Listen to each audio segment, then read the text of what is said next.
in '97 when I first started, I was using t-shirts as like a medium for expressing ideas, so the ideas were like really provocative and like raw. The first series I ever did was a series called Never Forget. So one of them was like, it was an image of an Indian headdress, like burnt to a crisp. The other one was like this leash that they normally use to capture slaves. And then we had the Tiananmen Square student uprising image, where the tank was like rolling over students. And then on the back of all of them, it said Never Forget.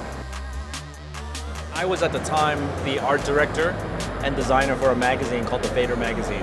The publisher was like, yo, if you ever want to write an article sometimes, you can contribute an article. So I was like, all right, I want to do an article about Nike Japan, because Nike Japan releases all these shoes in like really small quantities. So they flew me out to Japan, met with Nike Japan. I got to interview them. And in that interview process, the people I met with were like, yo, what else do you do? And I was like, I have a clothing line, I design, I'm a massive sneakerhead. So they were like, wow, that's really cool that you like all these things. We should work together. And that's how that conversation started. So then we started doing some work. And then one day they were just like, yo, would you ever want to do a dunk that's dedicated to New York City? And I was like my mind was blown. I was like, fuck, man, yes, so that's how history was made. Skillshare is, to me, like a whole new way of learning. I always say that if I don't do Staple, I'd always be a teacher. That would be my backup job.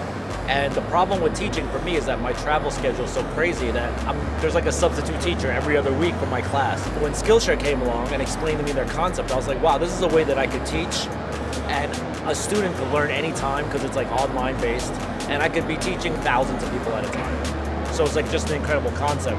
And I've been working with them now for 2 classes, and the 2 classes have been like supremely successful. It's been really dope. When we started it, it was one of the first multi-brand stores, multi-brand lifestyle stores.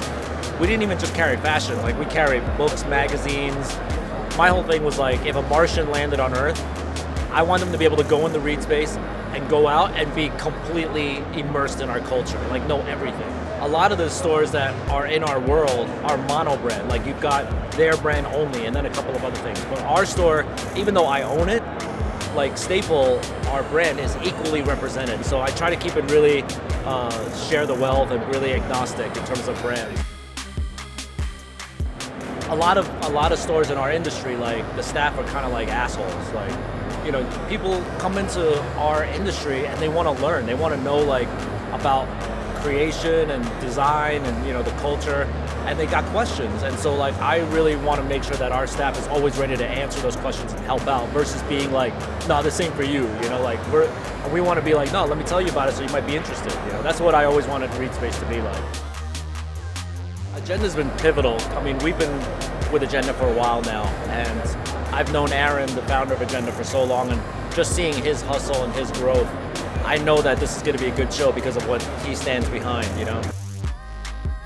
In terms of the different cities that Agenda does, like the Long Beach one is the original one, so that's really key and important. And that one, you get a lot of the surf and skate accounts that go there, a lot of the West Coast accounts. New York, you get a lot of international and East Coast, obviously.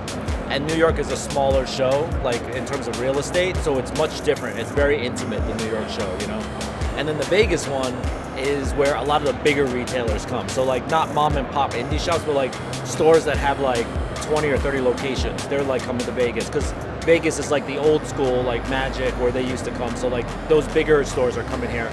So it's great for us because we get a nice cross-section of international, East Coast, West Coast indie, and bigger accounts. And we get to cover all of them just by doing one show, the Agenda show. Yeah, all of you should take my Skillshare class.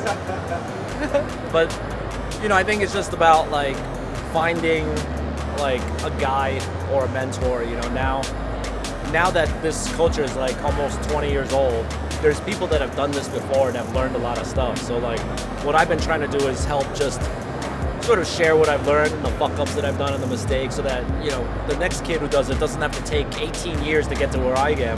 Maybe it'll take him 9, you know what I mean?